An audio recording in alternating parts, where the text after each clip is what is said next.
Welcome back, everybody, to another episode of the Chasing Edges podcast. I'm your host, Brian Peters. Got Dr. Eric Serrano back on for another Q&A and some conversation. We start talking about what he's learning, but it really starts with us ranting about how good the Swiss conference is that's coming in Columbus, Ohio, the October 28th and 29th. But we start there, talk about how important those events are to not only network, but to ask good questions, to get around the people, have coffee and drinks, and really get into the network and find mentors and really absorb the information person to person. And so we go on a rant on that, and then the podcast really picks up at 10 minutes. And that's when we start talking about what he's learning, and that's a lot of tying spirituality and mental skills into the health world that he lives in every day. And then after that, we progress into the questions, got about 7-8 questions, and that goes in all different rabbit holes. We talk about CBD, that's where we start with CBD, and it builds into the uses and the function, how to identify good CBD and how to use it properly, and that bleeds into THC and alcohol and sleep. Really fun conversation. And then eventually it progresses out of that into caffeine, how to properly approach the adenosine receptors, how to balance work and rest.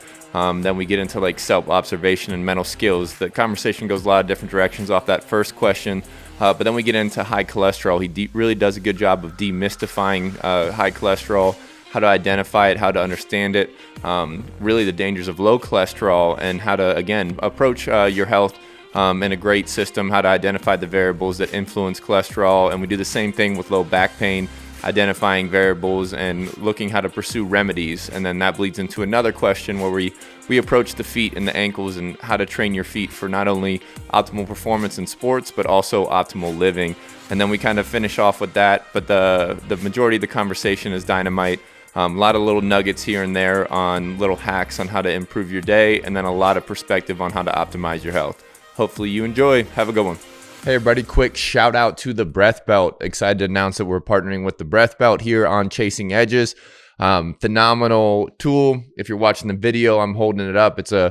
Looks like a back support device, but it's a great tool to train diaphragmatic strength. Obviously, being a breath coach, I'm a massive fan of it. It gives you the ability to open up the abs, the psoas, activate the QL, get people breathing into their sides and back, which is phenomenal for them. It's very hard to be a 360 breather.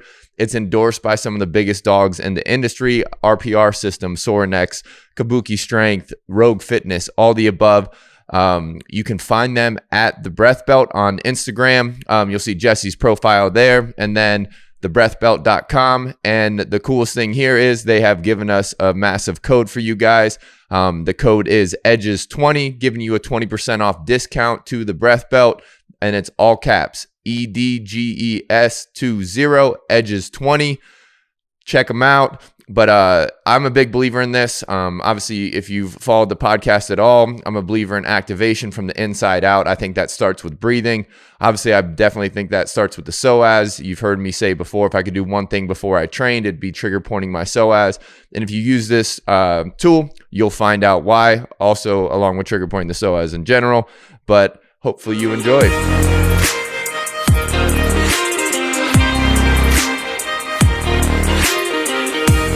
Dr. Serrano, welcome back. How are you, Mr. Brian Peters? It's good to see you. I haven't seen you for a while. Yeah, I was on the road. You were on the road, climbing the mountains, being a farmer. I'm glad you did that because now you're in deep shit. You can drive a four-wheeler. You can drive anything. Yeah, I'm at the disposal of the Serrano family farm that's coming in hot. Yeah, it's coming hard. So I was very glad to see you riding the horses. I was like, what is he doing? So I got to tell you guys, Brian is going to ask me questions, but he was a cowboy, a carpenter, explorer, a climber. What else? What else did you do? I was a family man. We went and saw the family down Hilton Head.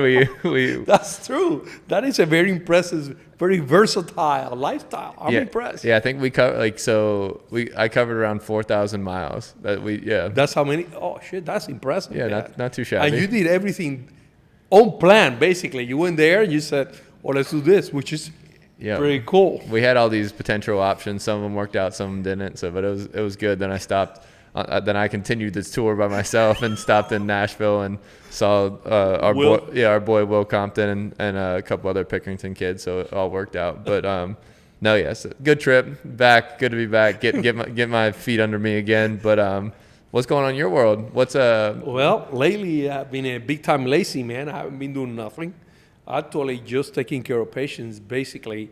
I have been getting some phone calls, which are very interesting, from different, let's call it, different sports sites or different styles of sports, which I haven't, I've been trying to stay away from fighters and, martial arts and stuff like that. But I'm excited now because the Swiss 2022 is coming to Columbus, Ohio. Yeah, October 28th. 8/29. And Yeah. people are calling me crazy. They want to have appointments during those 2 days.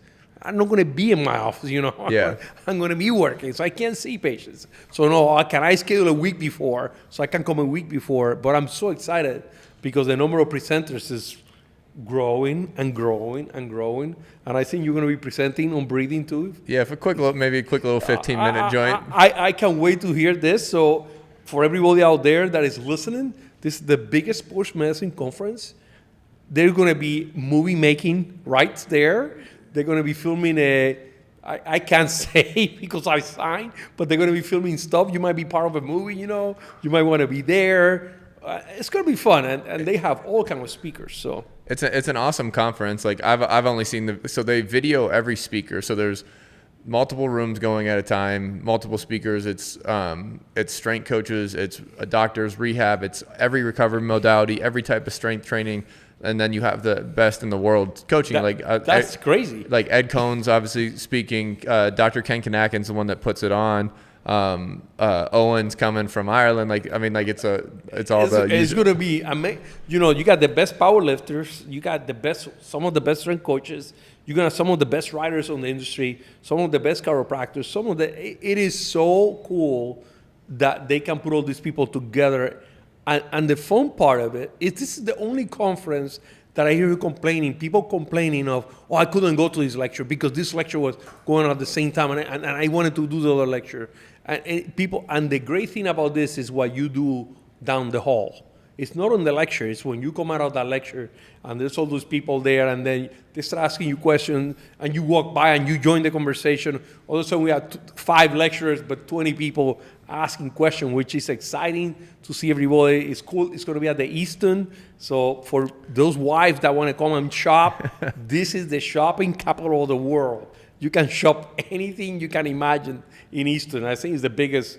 Isn't it the biggest mall in the United States, I guess? I think Mall of America still has that title. The indoor, but not outside. It's massive. Like everything, it's got everything from sports outdoors to Louis Vuitton and all that kind of thing. But yeah, it's like Easton's awesome by itself, and then you add all these incredible humans because like obviously what you said, like it's the hallway conversations that like you can ask anything. It's not like you're in front of people. Then the dinners or the drinks and the coffee or whatever it ends up being, like those conversations get really fun. The networking becomes cool, and then you meet and can bounce ideas off of some of the best minds in the industry. I think this conference has brought me every year. When I went to the second one ever done, and since then, thank God, I've been invited every year. But I can tell you the amount of people that I have met through that, or that have made me contact somebody else is irreparable.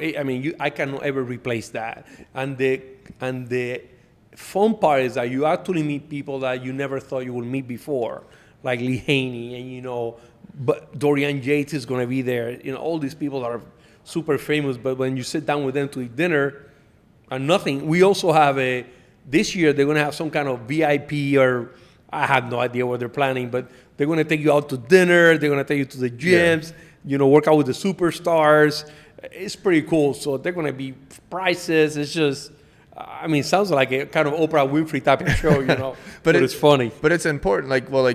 I know a lot of people that kind of pass on these kind of things. Like obviously it's a pain to travel or whatnot, but it's like the Sorinex events. Like you go there for the people, and you go there for the networking, and you can't even put a value on that because you're gonna get the educational value from the presentations no matter what.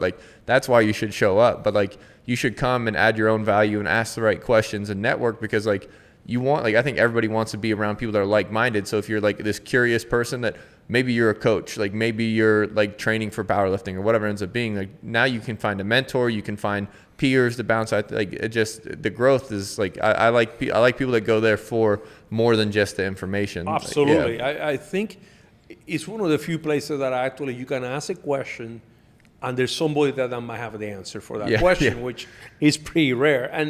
And the fun part of it, that the egos are left at, and I have met, like I said, super famous people, but the egos are left on the door and you can sit down with an actually one, and I don't know if you remember this, at the Swiss, we had a lunch area in which all the lecturers go and sit down. And everybody out there come and sit down with the lecturers. And people love that because they say, oh, I can interact with this guy. That format of the conference is awesome. And they have a new, you're part of that, in which they're going to have 15 minutes of talking. And actually, they have like 40 presentations already. Awesome. Which is going to be cool, of different things. It can be a supplement. It can be a new technology, which, by the way, there's going to be 2 people I know that are presenting cool new physical therapy technology research there. So, and I have been informed about it, which is very, very nice. Also, when that comes over, I'm the medical director for the hyperbarics here in Ohio, and I'm going to say, hey, you don't feel good, you have a headache? Come over, I'll talk to my nurses. You'll be able to go and take a look and get treated a little bit, you know? Perfect. So it's going to be fun for those people out there. I'm trying to get Eddie Hall to come over. I texted, but he's on vacation with the family, so I said, call me when you get back. So yeah, but it's like those type of humans, like high performing humans, are big. I call them big brains. Like the big brains are going to be out in full force. But well, don't give Eddie Hall that much credit. Big brain, Eddie Cohen, big brain. We're calling it. I'll say Eddie Hall's big muscles. Yeah. There we can do. Eddie has big muscles. Well, he used to. He's old now, but yes, I agree with that. But like I said, it's going to be an event that everybody will enjoy. I hope that you guys can make it, because the amount of lecturers is incredible. There are going to be Olympic athletes. I know that for sure already also. So the list of presenters is pretty impressive. I do not follow the media, so I don't know where you can go look at it, but I'm sure if you go to Brian Peters' Instagram, he'll be able to give you more information about it. Yeah, I'll put links up for it, but Dr. Ken Kanakin, it's Swiss _Ken_Kanakin or something like that, but I'll put it up. But okay. He pumps out all the information and like videos of the presenters that are coming and announcements, and so that's where we'll leave that, I guess. But I don't even know that, so that tells you how much, there you go. How much I'm connected. Not a social media guy, but which is a great thing. But first question though, because we haven't we usually skip right to the questions on the Q&A, but what are you learning right now? Where are you curious? I thought it's kind of funny you asked me. And this is Brian Peters' fault, actually, because I've been sitting down with Brian, and Brian is a very young person compared to me, and he's bringing all these aha moments to me, which, I never put them together, put the thoughts together, but then I have to go look at it. And then I'm looking at, I bought 8 books about spirituality. Actually, I'm reading a book right now called Spiritual Constipation.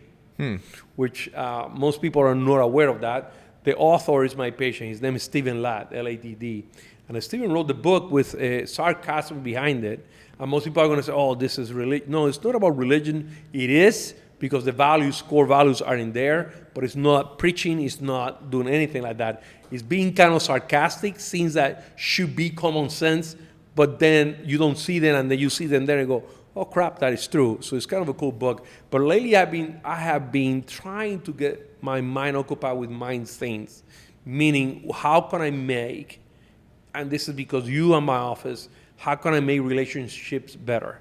How can I look at a person, and this is also come because I'm being working with a lot of the military right now. How can I make those people feel better? How can I make those people get a purpose? Because when they were in the war, they come back, there's no purpose for them. And, actually one of my friends that has become one of my best friends, the name is a guy named Nolan Gossett, which, here he comes from the Special Forces, all this stuff. And the guy is incredible. He's a farmer. And I'm looking at how he looks at this life so positively. He's insane. All he cares is family. All he cares, hey, I'm going to have cows. I got ground. The guy is so simple and he's so powerful, which is interesting because he looks at life. I'm alive. My children are alive. I have this. He looks at the little simple things, and he has great plans. But he said, hey, if they happen, it happens. If it doesn't happen, I mean, 4 months ago, he didn't have 50 cows. Now he has 200 cows, So it's kind of crazy how I see these people, and I'm part of it. One thing that is very cool here, and I know you think I'm crazy, is I see some patients pass away, right? And then I looked at them and I say, I remember them, but then I asked, locally I have the family members. And I asked them, what did that person do for you? Or is that person going to be forgotten? And I want to say, hey, that was an amazing person because he passed this on. And people ask me, oh, why are you teaching? I don't have secrets, because they're secrets. They're not going to be passed on. Then what are they worth? Nothing. So I'm trying to actually bring faith and rationality together, which sometimes they don't look together at it, But is opening my mind. Of course, I'm training dogs, and because all the puppies and stuff like that, I'm reading about dogs. But like I said, I have 7 books right now, and most of them are mind, religion, again, spiritual constipation. And you can look it up. I don't know if it's in Amazon, but it's kind of a cool, sarcastic book. And I'm going to ask the author to come into the podcast. But I'm trying to expand my horizons. And the reason also is because you and I were discussing upstairs physical, I would say, restrictions that you have. Like you making fun of me because I cannot tie my shoe, and that's why I'm wearing shoeless shoes, because my left hip doesn't let me bend my hip. I cannot bend it. Doesn't matter how much I try. But I looked at it and I said, who cares, Yeah. It's just because I was stupid. I mean, stupid means I squat, I deadlifted, I jump off stuff that I shouldn't be. I'm trying to dunk a ball, I shouldn't be doing that at 45 years old. But I was dumb and I did it. And will I say I wouldn't do it? Absolutely no. I had a great time, Yeah. So I have the hip injury. I got to live with it. And fine, I deal with it, So it's so good to look at things that they're limiting me right now physically, but I'm reading more books. Yeah, I'm training my dog more often because I cannot go squat, I cannot go do this. So I'm doing other things that I wouldn't do because I'll be working out, I love it. Which again is like, it's just a level, I don't want to call it gratitude, but like it's, people always ask like, oh, how can this be better? Like, what else can I have? And like things can always be worse. But it's like, if you look at your hip that way, it's like I'm actually grateful for my hip. Like I've got to do so much stuff on it. I've tried to dunk. I've tried to do all these things. Like I earned this. And it's the same. We were talking about it earlier today with age. Like, oh, I don't want to get old. I don't want to get old. I don't want to be old. I don't want to look old. Whatever it ends up being. But like you earn that. Like you earn those sore knees working your tail off. Like you earn those wrinkles like being on the sun. I think I have this whole movie quote about it. But like it's just like how can you not be grateful for that? Because I saw a kid die at 4 years old, up in Canada, one of my old players' sons. You earn that. That's a gift. It's kind of funny you say that. There's a guy named Dave Tate, who is a power lifter, and Dave is a great lecturer and he wrote a book called Under the Bar, and it's kind of funny because he had nothing, he's lifting there, but it's about the guy can barely raise his arms.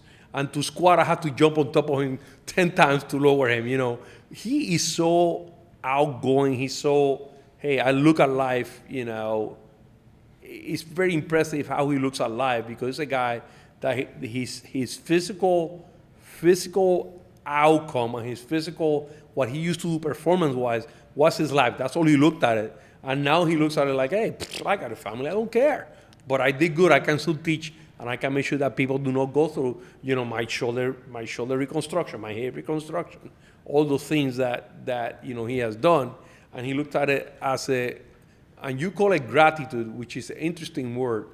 Most people today don't express gratitude. They expect it, actually.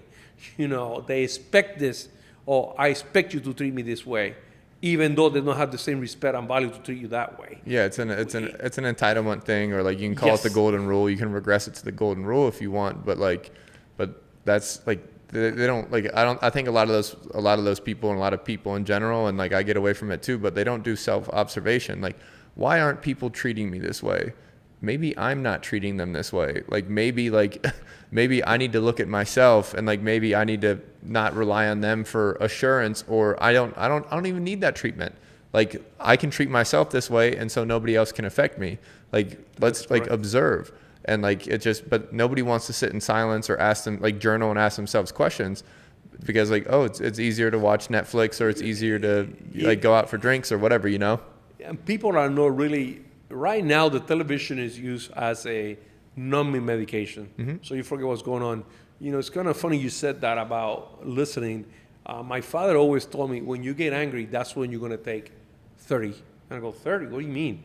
Say, anytime you're angry, you're going to count to 30. And I go, why 30 that? Why not 10, 15? Because 30 seconds is going to allow you to think that you shouldn't say that. Keep your mouth shut, because they can never say anything bad about what you said, because you never said anything. And which is funny, because through college, he helped me a lot of times.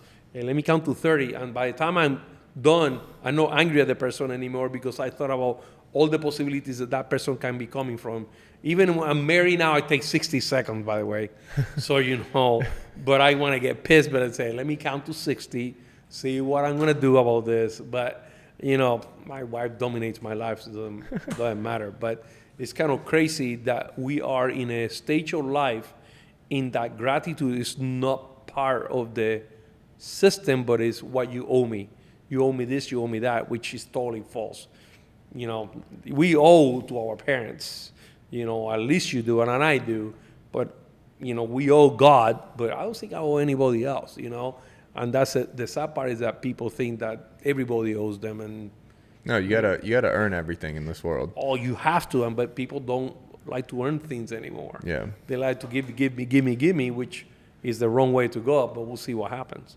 And right now, the youth or the younger population has been semi-controlled by the media and by what they see on TV, because the TV is the drug of the masses. I know they talk about marijuana, they talk about alcohol. None of them have the most influence as that TV you can see, or even video games, you know, the amount of time you spend on that stupid front of the TV, which I remember when the kids were little, we had a rule, no more than 2 hours a week, you know, and people, 2 hours a week? I say, yeah, and I thought that was a lot, Brian, by the way. And they're like, 2 hours, shit. You know, it's not even a movie sometimes. I know, which I didn't think about that. But if I was going to take the family out to a movie, we'd go see that movie. Yeah. And but we never come back home and let me sit down and watch TV, which it was crazy. But now I hope that people understand that the communication is super important for you to move on with your children, family members, friends, enemies. I mean, if you communicate, I think you can do so many more things. Communication with thoughts, by the way. Not just blabbing what you thought in your mouth immediately, but communication with thoughts. And I think people will, this world will be better, I guess. Yeah, well, it's just like I like the 2 hour rule, but like people struggle to not be on their phones for 2 hours. Like there's people with like 7-8 hour screen times and that kind of thing, where it's like honestly, like where's your time going? And like again, it's like I've heard different terms of like digital dementia, like. It's like killing not only our attention span, but it's also killing our memory and our recall, because we do have Google now. We do have and then like when any distraction's apparent, like even if like there's studies now, like even if your phone's in the room, you can see it and it's face up or face down, like your ability to focus like decreases like 30%. If you ask me, what's my dad's a month phone number? Yeah. Do you know it? Yeah, I know my parents. I'm not gonna throw them on blast, but I was kind of the tail end of that generation. Yeah. I will ask 100 kids. They have to go look it up. Yeah. Well, yeah. And they used to be able to like we used to like. My kids. You know, I have to know them. Yeah. Because I have 5 kids. It's a pain in the butt, but I know it because I have to call her. You know, I have to do this. But sometimes I don't want to remember it, and I go through the list. You know, click. Yeah. But most kids right now. What's your mom's and dad's phone number? Yeah, it's let me look it up. Yeah, it's something, and then like what happens if the phones go down, you know, whatever. But it's just like it's just something to be mindful about. Like how much time are you spending, and are you learning? like, are you being entertained and this is like your rest time? Okay, that's fine. But like don't let it wrap you and get into the algorithm and get into the, let's let 5 seconds go by so the next episode starts, like that kind of thing. But it's just, but like, that's all they're doing is like, they're playing games to keep you entertained. And like, and we're really easy to entertain. Oh, yeah. Absolutely. You know what? I'm going to ask you a question. Does Laura have a TV?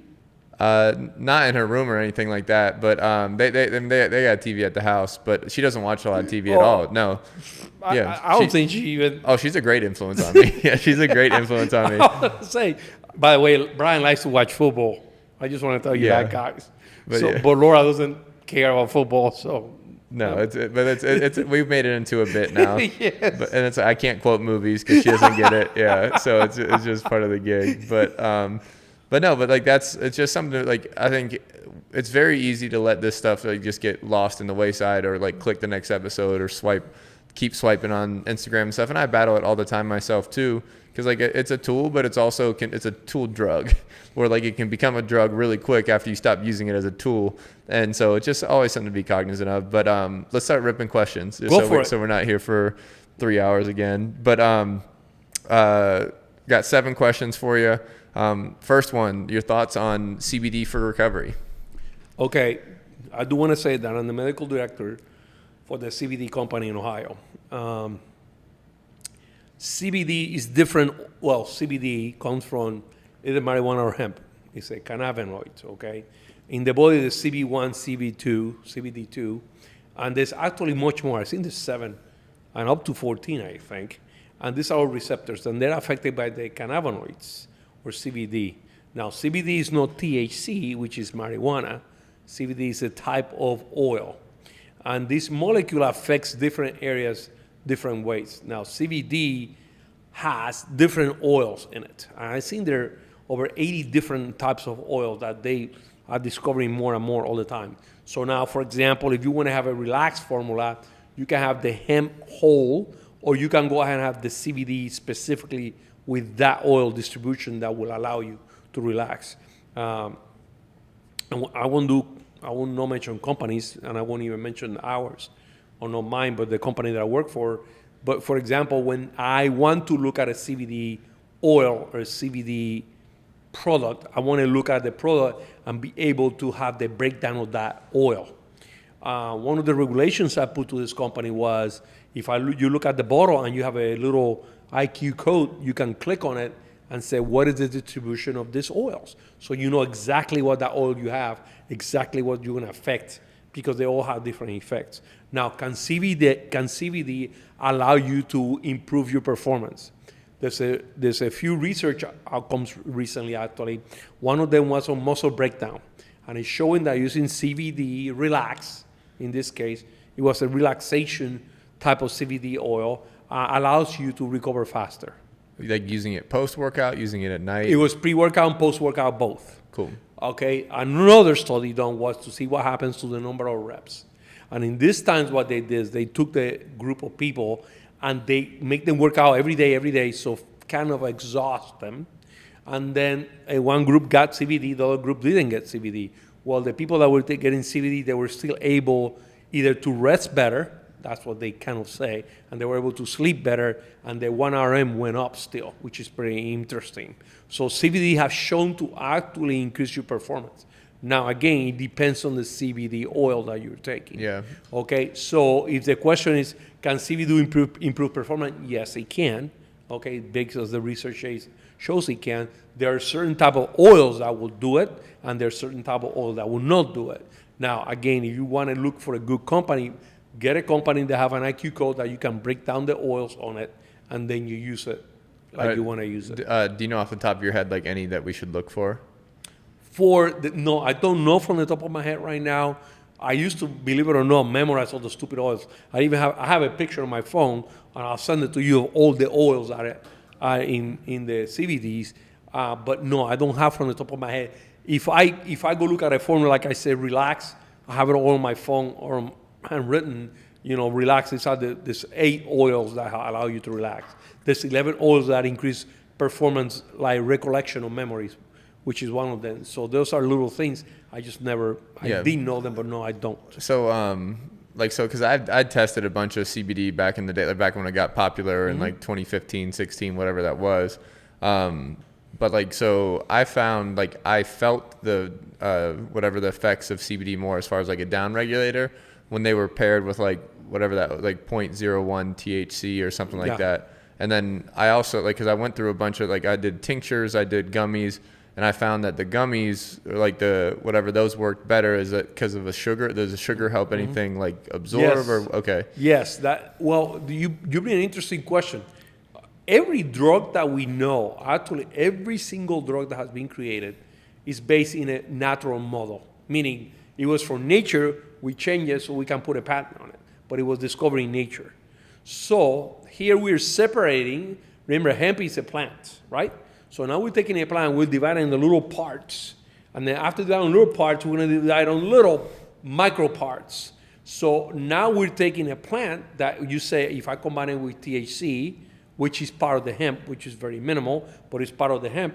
Now you're adding two synergistic oils that are actually part of the whole plant, which eventually sometimes people say, for example, in animal studies, the separation of the oils don't work as good as the whole plant.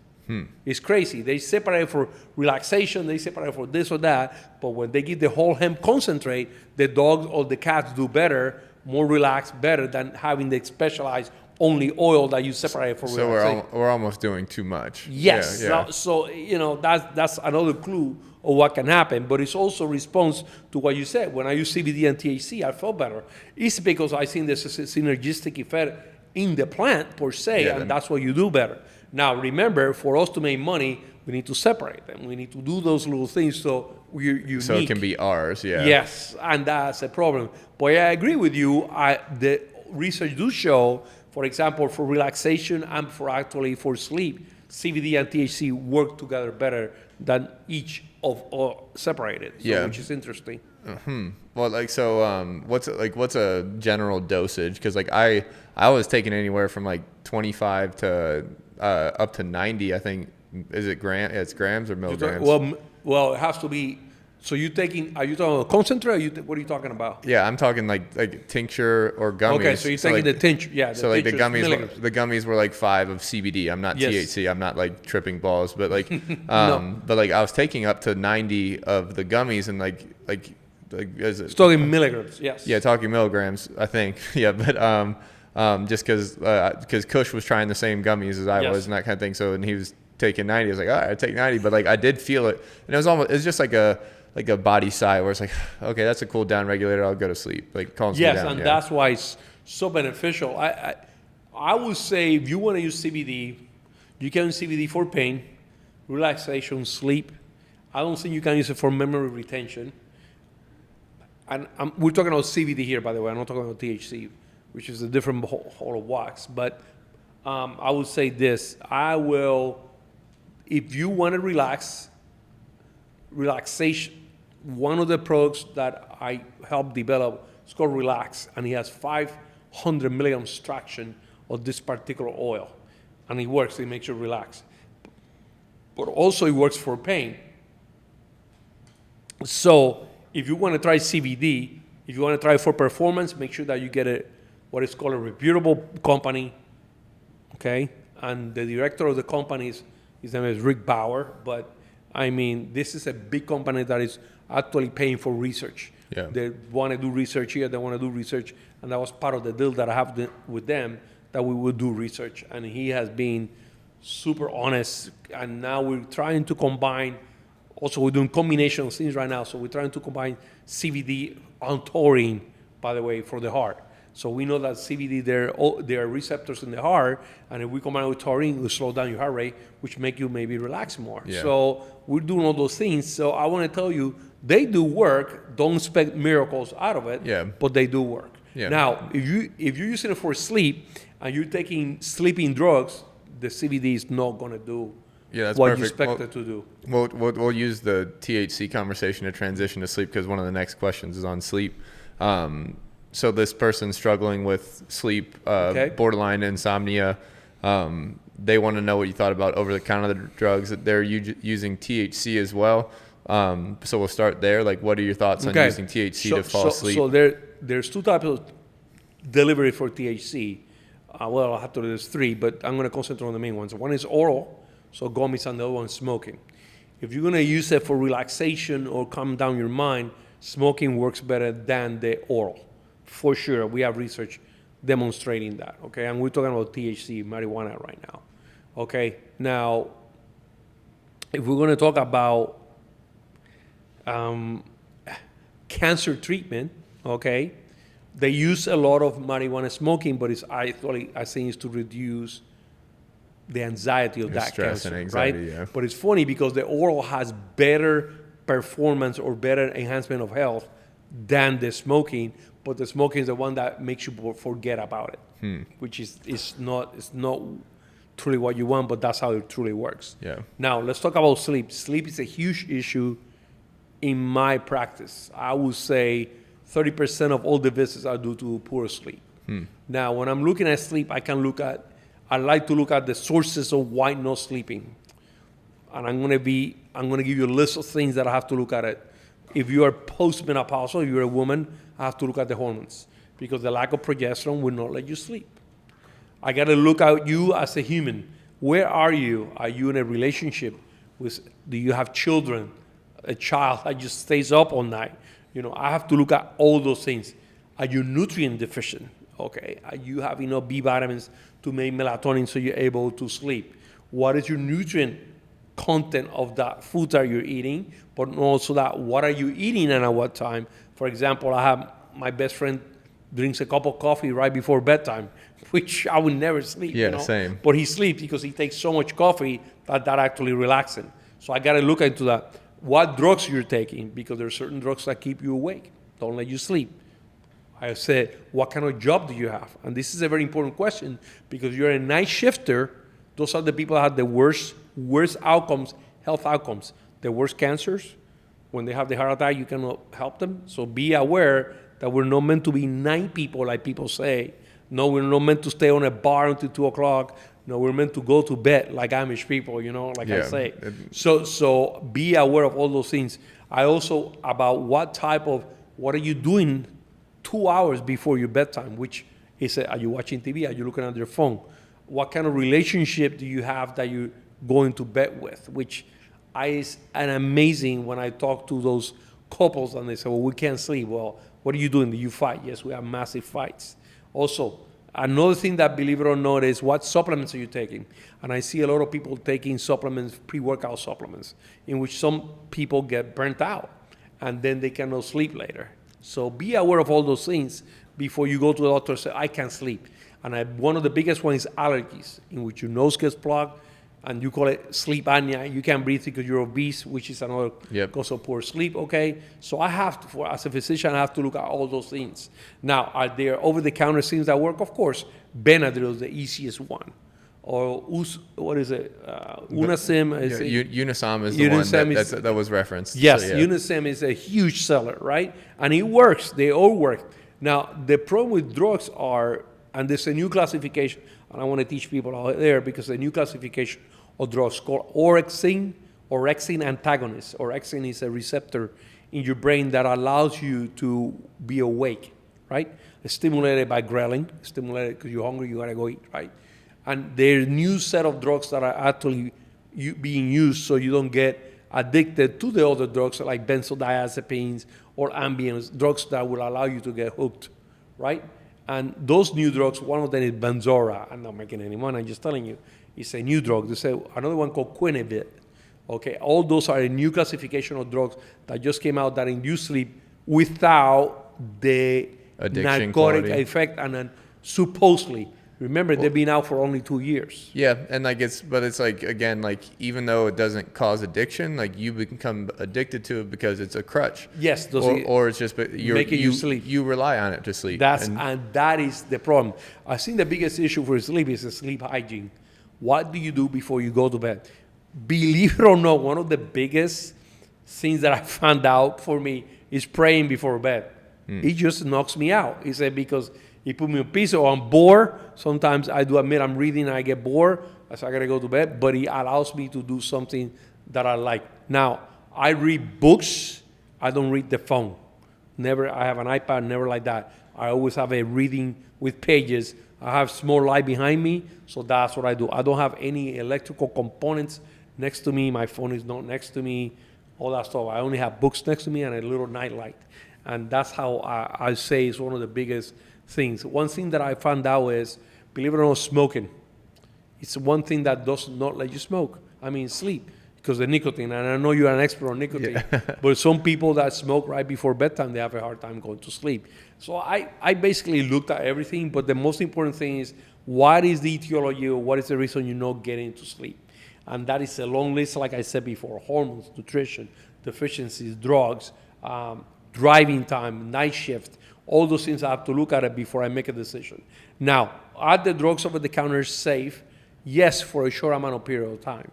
Once you get, like you said, a crush on those drugs, then you're going to require to sleep. One of the biggest sellers for sleep is melatonin. I got to talk about melatonin.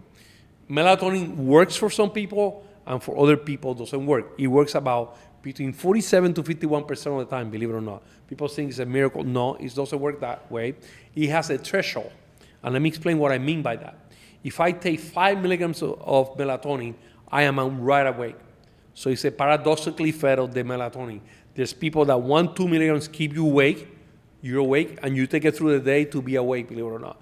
For example, there's a chiropractor that you're going to meet at the Swiss that he takes melatonin every 4 hours because he keeps. Now, there's small dosages, but he's keeping awake. Now, for example, I have a patient that at 12 milligrams, he's right awake, can't go to sleep. But by coincidence, he didn't have his pills. He bought 20 milligrams, said, let me try 20 milligrams. He was knocked out. He knows that 20 milligrams knocked him out. Now, I have a patient, again, that 20 milligrams keeping awake. So everybody has a different threshold of what that medication is going to do, that supplement is going to do. So be aware of that. So what you do is you test yourself. If I take 1 milligram, what's going to happen? If I'm going to take, and you do that for 2 days, I didn't sleep, let me go to 2, 3, or I'm awake at 4, it keeps me up. Then you're reaching your threshold that the next dose might be the one that gets you to sleep. Now, be aware that melatonin give you extreme vivid dreams. I mean, you are freaking, if you're being eaten by a shark, you are actually almost, it's real. Be aware of that. The other drugs, Ambien is one of the most famous ones that almost everybody uses, works in the beta and the GABA receptors. Be aware of those. Almost all those are addictive, and you do not want to do that. And the number one drug used to go to sleep, you know which one it is? Alcohol. So people drink wine or people drink alcohol right an hour before bed, which initially is done just to do it for fun, just because it relaxes me, just because I get to talk easier, but let it become a habit. Yeah, then there's like that has like a threshold too, where like if you drink too much, it actually keeps you from it shortens your entire length of sleep. Yes. Like you'll wake up or like I can't remember what the cause and effect is, but it's true what you say. Yeah. So be aware of that also. But that's what most people. Let me have my glass of wine before going. Yeah, well, so like I got buddies that smoke right before they go to sleep. And yes. I understand it's a down regulator that like to some extent in that world, but like it definitely, like I've seen some research on the effects of like the first REM cycle and those kind of things, and it keeps you from deep sleep. Maybe it costs you part of one cycle or 2 cycles, but it's still. I mean, I'm going to give you an example. I don't care if you do. Oh, I got to be careful how I place this. Okay, I don't care if you do marijuana orally or smoke it or whatever to use it. Smoking it affects your brain. It actually makes you a pothead. That is absolutely true.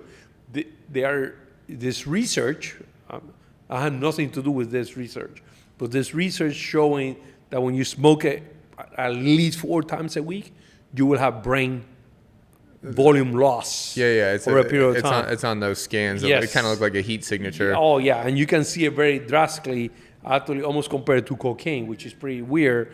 But be aware that when you're smoking, and I'm not here to preach to you don't do it, it's going to affect your brain later. It's the same as drinking as well. Drinking has the same effect. And actually, dementia. No, you have alcohol dementia, which actually is becoming more and more more pronounced because people escaping the problem with drinking, which is not a good way to do it. Yeah, and but you're correct. But it's like it's a brain like so because I like the doc sent me a presentation by Dr. Aman and making the argument that it's actually brain health over mental health. Like if we can get our brain very healthy, like we're more prone to better psychology. Mental health, yes. Yeah, and so like it tangibilizes it a little bit because like the brain's a thing. Like the mentals are subjective. Yes. And so in that realm, I like that a lot. But like a reason why we don't get that benefit sometimes is we don't see our brain.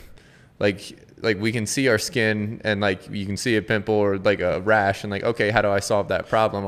I want to solve it. It makes me look bad, but like really like we should pay so much more attention to brain health and like there's foods you can eat, like obviously the higher fat diets and those kind of things. Like we need to take care of brain health and like that is understanding like what you're putting in your body. Like People rarely take care of their brain. They prefer to take care of their bicep more than their brain. Yeah, which I understand, I respect, but it's just, but it's funny because like I've thought that more like because I went back through his presentation. I've started to read some of his books as well, and then see other research on it because I start talking to military guys about TBI stuff too, and it's like how much are you doing that's actually detrimental to your brain? Like okay, sleep's very important. Cleaning my brain, understanding adenosine as far as like my sleep. Even taking drugs to block adenosine, which is caffeine is the biggest one. So and it's crazy. Well, like, I mean, you don't know until you know. Like, I was stupid for so long that I was like, oh, caffeine's giving me energy. Give me every little bit of that. No. I remember that. Yeah, but it's just like, of course, like, but no, it's blocking my adenosine receptors, which it's really just not making me tired. It's not giving me energy. It's tricking me into thinking I'm not tired. Yes. So I was like, well, shit. And then you crash. Then you crash. And like, so now, like, the more, like, the cool thing about it is, like, there's a bunch of people talking about it now. And one of the best people that does it is Dr. Andrew Huberman. And like, and then like, cause I was already on the circadian rhythm kick and I understood it was good to get sunlight in the morning. But like, oh, like what else is part of my morning routine? Like caffeine or pre-workout or coffee or pre-workout. Okay. Well, like what's really happening when I wake up? And like, so, cause Brian was addicted to workout crap. My God. Oh, good God. He bring tubs. We used to even, my wife would buy Brian, what were those Vissels? What was those little sticks? Yeah, the fizzies or whatever they are. But so they had caffeine on it with taurine and something. Panache said. Well, Brian would love the suckers. In my defense, Doc has GNC in the corner of his kitchen. So that's true, 'cause all the free pro. He's got Focus Fury with the orange pills. Like, ooh, that looks good. So it's like a kid in a candy shop, and then you had all the different brands you're working for. Okay, so it's just me and Zach. It just turns into oh my God, you guys were nuts. A pre-workout buffet of whatever caffeine and nootropics. But what was I say? But to that point, but like now, like okay, what else can I adjust? Because like sometimes all the adenosine's not rinsed out in your sleep. You don't sleep enough, or in general, like or you wake up in the middle of a REM cycle, whatever it ends up being. But like so, pushing your caffeine intake, which I've learned from Huberman and seen some of the research on it, eliminates that midday crash because like if you're drinking the overall concept is like if you're waking up and immediately like drinking adenosine blocker, in essence like it's just pushing it off the problem till later, and then eventually when you stop taking caffeine and some of its half-life goes away, those receptors bind even harder, and so that's why the crash is so hard. They're even more popular. Yeah, they're because they were use all the song. They're all there open. You could have caffeine. And you're gonna crash. Yeah, and that's why you require caffeine through the day. Yeah. So like, but part of that can be washed away if you let the adenosine from the previous day or the previous night's sleep rinse out. So ways to do this are one, pushing off caffeine for like 60 to 90 minutes after you wake up, or like wake up and work out with no pre-workout, which sounds like a sin, but it's just. Yeah, it's just like younger Brian wouldn't know what I'm talking about, but there is massive benefits to it. Then if you have to get work done after your workout, one, you should have the endorphins, you should have the body heat, everything to like go in a good mental direction. Then now you can have caffeine, and then which it's kind of funny you're saying that. One of the things to wake you up in the morning is to go work out. Yeah, I mean you're right awake the rest of the day.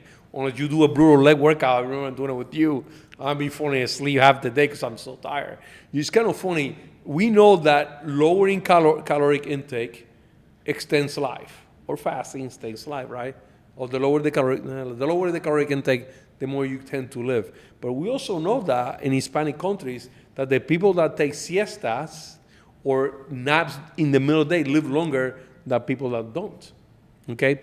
Also, the people that take, now it's kind of funny, let me define siesta, because most people say, I'm going to take a 2-hour nap. That's not a 2 hour, that's not a siesta. That's a freaking going to sleep and waking up, right?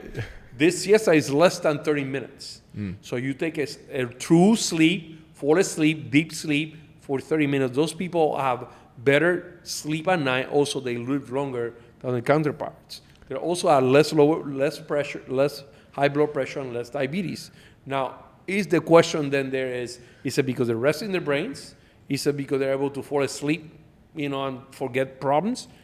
There's no answer to that one, but that's kind of interesting that a little siesta can make such a big difference. Yeah, there's Huberman talks about that as well. He calls it NSDR, non-sleep deep rest. Yes. And like for not only like energy, but also retention, like information retention.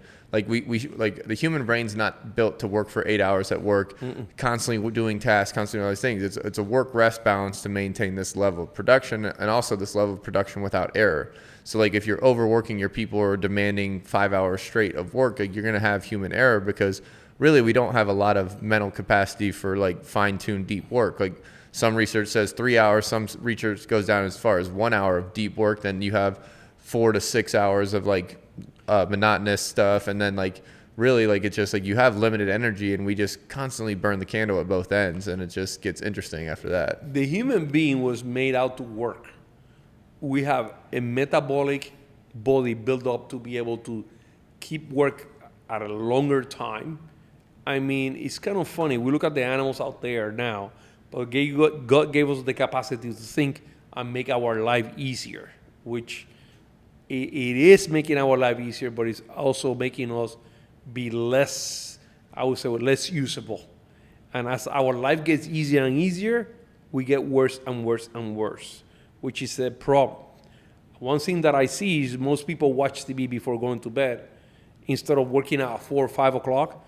When I remember working out with you guys, by freaking 9 o'clock, I'm going to bed because I have to. You didn't earn the sleep. No. Like a lot of people don't earn their sleep. Yeah. Yes. They stay up partying. No, it's not. It's earning their sleep, which I like how you word that. I'm going to earn my sleep, which is hard work sometimes, It's doing extra whether you want to, but it's not sitting down in front of a computer because you're right. Mentally, we're never meant to be like that. But things are changing and the new generation might be able to do that. And well, it's like that concept too is like because I'm reading this book Dopamine Nation right now, and it's like so dopamine is basically it's really a motivator. It's not like a reward. No, it's a feel good. Yeah, so it's a feel good, but it's a feel good that has to be earned. Yes. So like if there's not work, any work capacity, deep thought, or anything, it's like learning's work, or. Yes.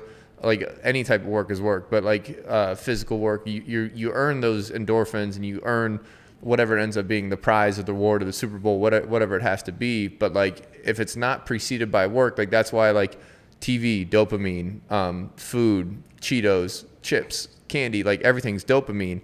But we're getting that without work, and it's rewiring our reward system internally where it's like... Which is totally different. Yeah, and like basically, like if you keep consuming all this dopamine without any work, like eventually the body's going to attack itself in some way, shape, or form. No, and that's when you start having issues. I can go to sleep, or I cannot do this. I think that, even God took a day off, Yeah. Which is pretty interesting. And we should have days off, and not only physically, but to mentally completely shut down and let the brain relax and sit down. I think that some people use TV to do that. For me, it's like sitting down with you. I talk to you. I talk to my family. I relax. That allows me to completely relax. I prefer that like you do. Or me and Brian sit down with puzzles, right? And we sit down and start putting a puzzle together, which is one of my hobbies, to shut down. The reason I can do a puzzle is because it absolutely relaxes me. I imagine that I'm going to where I'm building that puzzle. That's why I like outside pictures or farms and stuff like that. And at the same time, if I want to listen to a conversation, I'm able to, but I'm relaxing. And for me, doing a puzzle is a complete drug to go to sleep. It's kind of funny now. Sometimes when I have 2 pieces left, of course, I can go to sleep. but it allows me to relax. And there's some people out there that can use whatever. I mean, sit down on a ball or have a talk with your husband or a back rub, which, oh, I'm going to sleep. Or believe it or not, my dog licking my face, it's relaxing for me. And then I go to sleep, or holding the dog or hugging the dog. So there are all things, there are drugs that are not drugs that allow you to build a routine that allows you to have a clean sleep. And I think that's what you should do. Yeah, go by feel. Like again, Yes. what feels calming, what feels relaxing. I was telling you earlier about the visualization thing I have people do, where like write about like a year in the future, write a perfect day to every minute detail. You wake up, the color of your sheets, what's your bathroom look like, what are you having for breakfast, like describe everything in vivid detail, and like this is your perfect day in the future. Like, by the way, I want to add this to Brian. Brian is saying, look at what you like. It's not planning. I'm not going to plan to do this. I want you guys to the words he's using, because I have some people that are so into planning to the future that if they live in the future, they have anxiety. No, Brian is saying build this space. Build this perfect day in your future, like where you are, who you want to be around, the words you want to say, the color of your curtains, like every little minute detail. And if you deconstruct that, like you'll find a lot of things in there that make you calm, bring you peace, make you happy. And then now, okay, how do I incorporate some of those in my life? And like, it's a very simple exercise, but like a lot of people, and then like that changes. Like you can't do that once a year. You need to do it once a quarter or anything like that. And just understand, like, where am I going towards this happiness vision? Am I going towards this peaceful vision? And I just think it's a cool little tool to kind of, you got to teach that to a lot of people, because a lot of people don't know how to get do into that. feel. And it's like, just because we're like, okay, I don't feel good. Okay, what pill can I take? I'm tired. Yes. What powder can I take? And I'm very guilty of that. I'm a big supplement guy. I'm a biohacker. Like I do all that stuff, and now like, and it's taken me to check my ego, where like I don't need that. How else can I get it? And it's like, okay, some of it's my relationship with the sun. I'm not getting outside early enough in the sun, or I'm training early in the morning when the sun's not even up yet. Okay, I'll substitute red light or a specific type of fluorescent light or whatever it ends up being. But it's all feel. And like, if you feel good, then like you don't have a lot of problems to solve, you know? You have to work to feel good. That's the problem. People do not want to work to feel good, but you have to work to feel good. Yeah. That's the problem. And that's, now, to feel bad, you don't have to work at all. It's kind of funny. People in the office sometimes, this is the complaint. I feel bad. And I go, why do you feel bad? Well, I just feel bad. But what is bad? Tell me. Like it's out of their control. Yes, yeah. I don't know. How in the hell do you feel bad? Then my question is, when do you feel good? I asked them that question.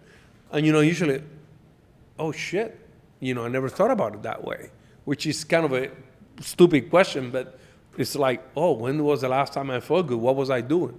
And then when they go back to that space, oh shit, I remember. That's why self-observation is so crucial. And it's not like you can go through your day and solve some of your social problems or your work problems with observation and those kind of things, but like you need to solve the problem of you first. Yeah, and like you need to understand your triggers. Why is that person making me mad? Why is that channel of news not what I like? It's just like, or like I'm even watching my favorite news channel, I'm still getting all riled up. They know how to press my button. And like, I need to protect my peace. Like, how can I protect my peace? Well, I need to know what to protect. I need to know like what to put in my body. I need to know like what shows help me. Like, it's just like all those things. It's just like a sense of awareness, but it's just like, I think the best way to do that is to journal and observe, and like even like goal setting's very healthy. Like you shouldn't be picking up stress. Like I always want like people setting goals. Like there's like a step before goal setting where you just like, okay, like what you're picking up is, my whole bit is a Naval Ravikant bit, but a desire is a contract with yourself to be unhappy until you get this thing. Very powerful, very powerful. But like, so everything you pick up has stress because you don't have it yet. So like until you get it, and then it's like a mountain effect, because like now there's a cliff behind every one of these things we pick up. But you need to be very intentional, and you need to explain very in depth to me why you want that thing, and you need to understand the contract of like, okay, and then so like along the path, you can't come back to me and say, oh, it's not working, blah, blah, blah. Well, you signed up for this. Like you shook your own hand and said like, this is my contract. So I'm going to go get that thing, and I'm going to shut my mouth, and I'm going to keep my head down. I'm going to ask questions and find a way to solve this problem, or like I'm going to be miserable, and you're never going to get your things. you're never gonna get these desires. But like the people that like they're not conscientious about that and understand it.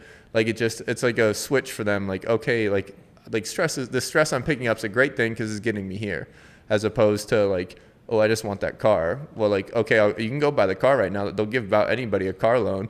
But like what are you actually picking up? You actually just picked up extra hours on your shift, or so much stress that you can't pay your bills, or your debt's rising with your interest rate, and like anything, like all those kind of things. That's what you really picked up. You didn't just pick up the car that like 3 days later you're not very happy about. Instant gratification. Instant gratification. That's like the recipe for success in general. It's like short term discomfort or long term success or whatever. Short term deferment for long term success. Yes. Yeah. Short term deferment for long time. Yes. Yeah. But sorry, we ran it there. But how do you improve high cholesterol? And So I want you guys to understand that high cholesterol is not a disease, but it's a cause of something happening on the body.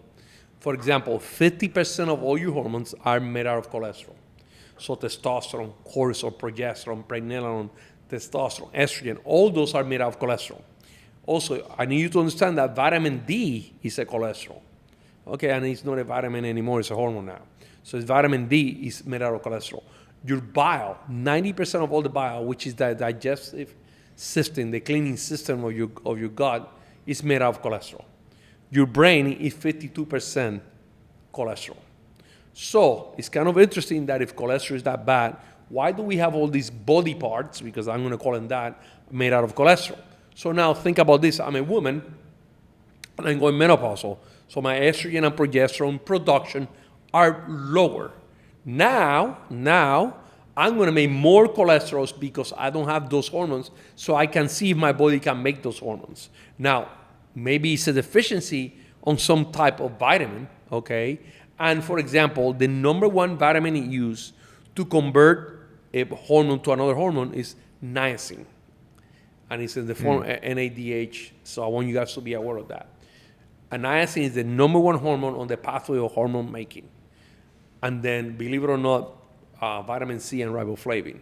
So it's kind of interesting that we have those sources and we have cholesterol that is high, but we do not find out why cholesterol is high. Cholesterol is an antioxidant. Now, it's kind of funny is if you go to the ICU and the person with the lower cholesterol is the one that dies sooner, by the way. So that tells you something. So people with the highest cholesterol live, or that are sick, live longer than people don't have it.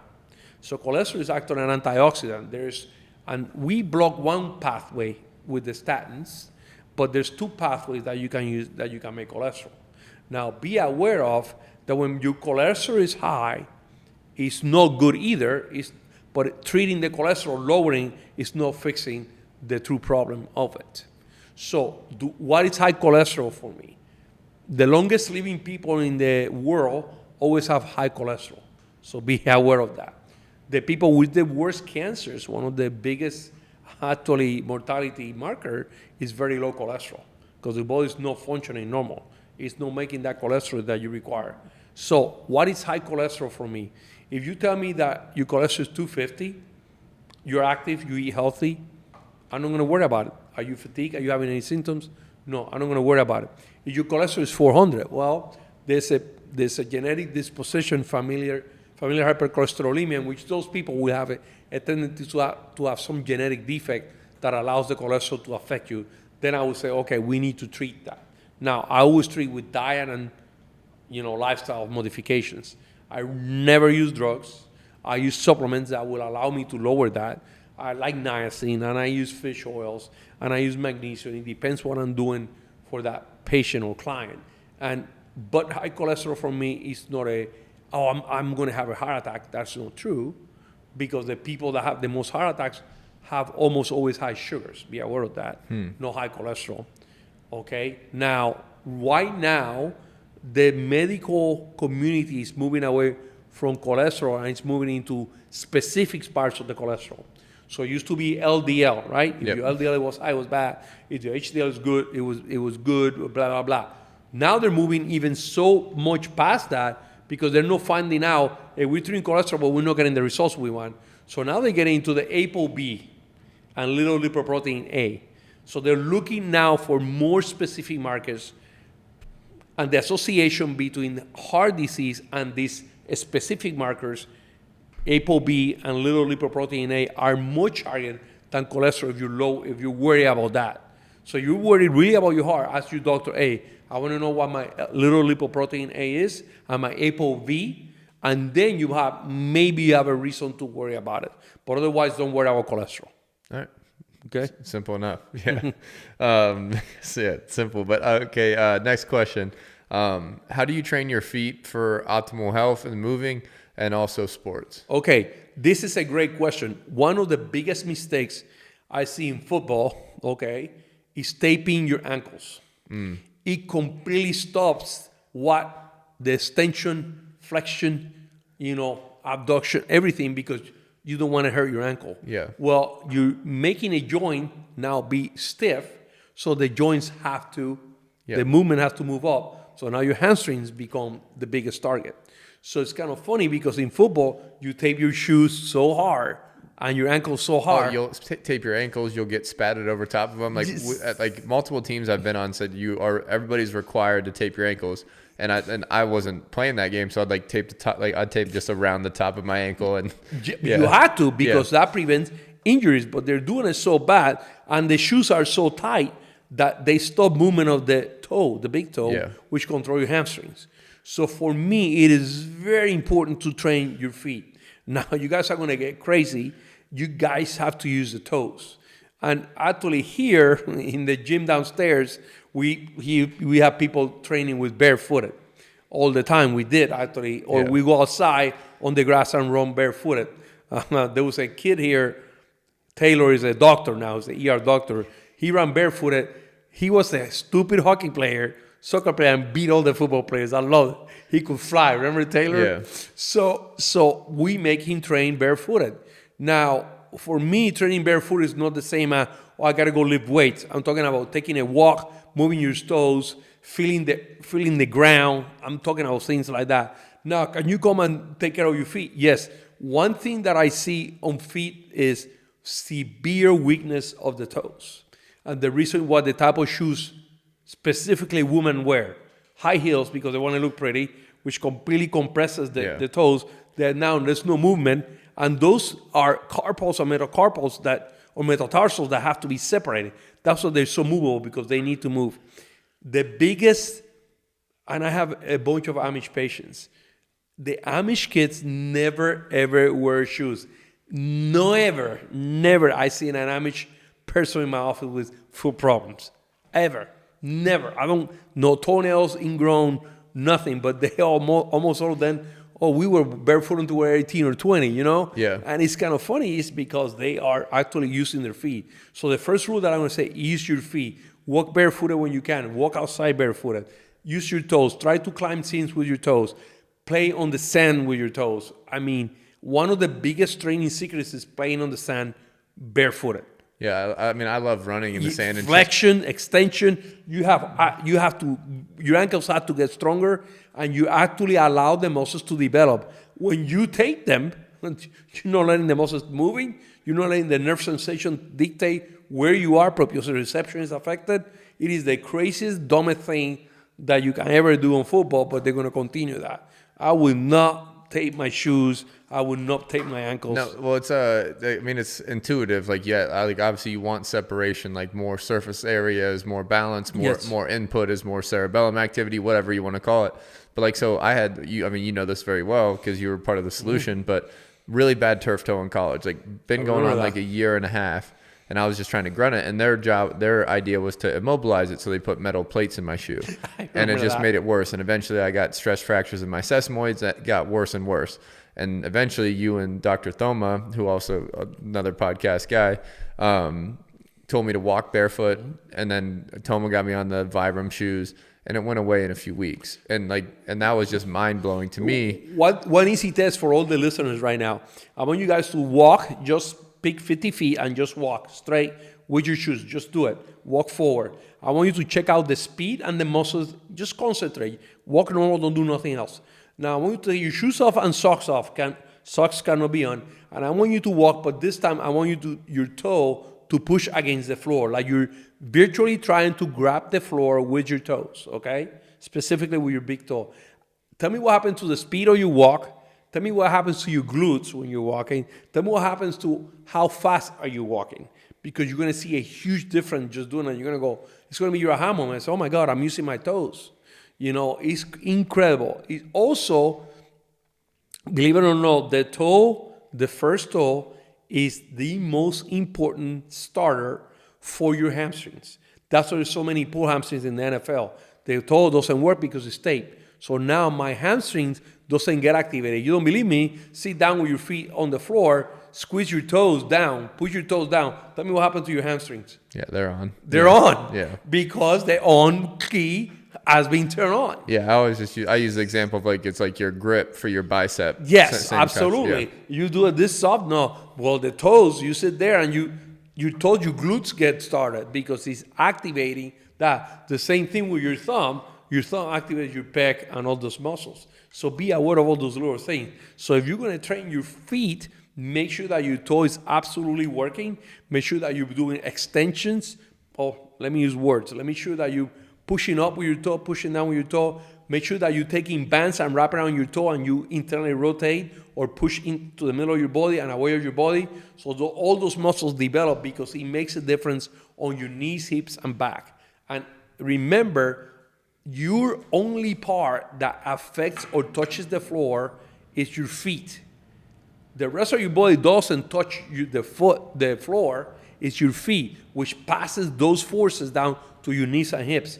That's what is affecting them. So be aware of that. Many times I see back pain, knee pain, all because poor ankle stabilization or because poor toe strength. So be aware of that. That's cool because one of the questions was how do I go about resolving low back problems for powerlifters in particular, but in general. But back pain is one of the number one complaints that I see. Now, back pain can be mental. Okay, be aware of that. For example, some people get a condition called fibromyalgia, which, yes, there's inflammation, but this can be a mental component. It can be a musculoskeletal component, which it can mean your bones and muscles. It can be a renal component. It can be your kidneys. You have a kidney stone. It can be a gastrointestinal component because you have belly pain or you have inflammatory bowel disease, radiates, or you have gallbladder that radiates to your back. It can be actually cardiovascular. I want you guys to remember this because when I look at back pain, I got to look at all this cardiovascular. It can be abdominal aneurysm, can be back pain. So you have to be aware of all these things. When you come to my office, I'm going to look at them. Now, one of the most poor, and I cannot say most common because I have so many different ones, but one of the biggest reasons for back pain is poor tight hamstrings with poor toe strength. Yeah. And you work on the toes, and all of a sudden, oh, I feel better. You know, people don't have no understanding of how important those feet are to prevent back pain. Yeah, we like obviously like breathing, like poor breathing mechanics, and like obviously diaphragmatic strength also affect the ability to musculoskeletal. Yeah, absolutely. Yeah. And poor breathing, and I'm going to use a bad example here, but women with big breasted that come to the office, I want to have surgery because my back hurts. But I say, okay, once you fix your back, your breast, your reduction, what happens? You still have to strengthen the muscles because they're weak already. Yeah. They can breathe because they're being used to breathing with your upper body. Say, no, you need to learn how to make that column stronger because that changing the way is not going to do it. Yeah. So I see that a lot in the office. Yeah, but it's a multivariable problem, and like if you have something that's not getting better with different things, like go see a specialist. You know what? The two biggest question is on your back pain.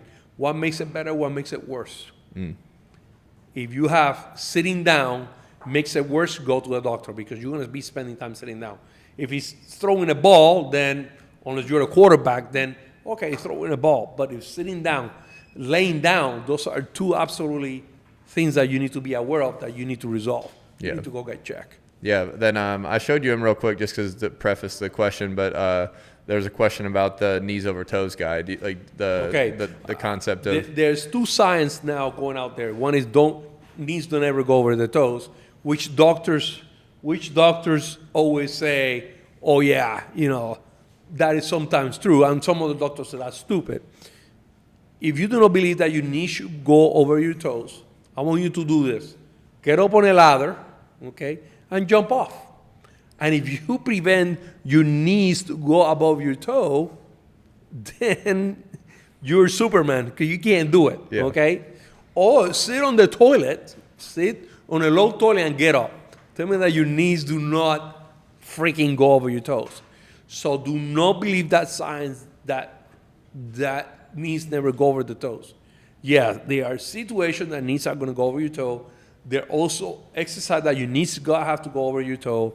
If you're running, your knees go over your toe. I'm sorry to tell you. I don't care what you tell me. If you're jumping, your knees go over your toes.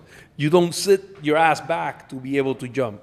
So be aware of that. Now, there are some people that are squatting and trying to keep their glutes behind, which it does helps, but still, that your lower leg is not perpendicular to the floor. So do not believe on people that said your knees never go over your toes. It's a lie. Yeah. So we're believers. Yeah. Well, Doc, I think we're sitting around like an hour and a half. So okay, it always runs good long. To hear. We just have another coach just walked in. His name is Justin Cavanaugh. Coach Cav's in the house. And he likes to talk, man. We'll get him on here talking.